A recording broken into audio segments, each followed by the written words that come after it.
The current thickness of my top is about 0.84 inches, and according to my final dimension cut list, I want a thickness of more than 3/4 of an inch.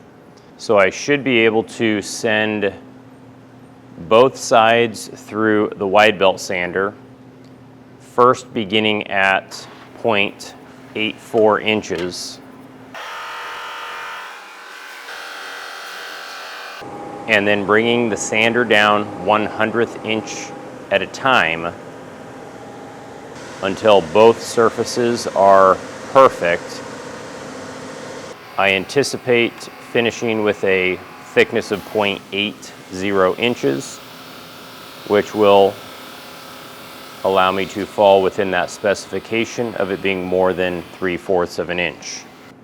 After that, I can double check my surfaces, both of which are looking good. And I ended up finishing a little bit thicker than I anticipated, which is perfect.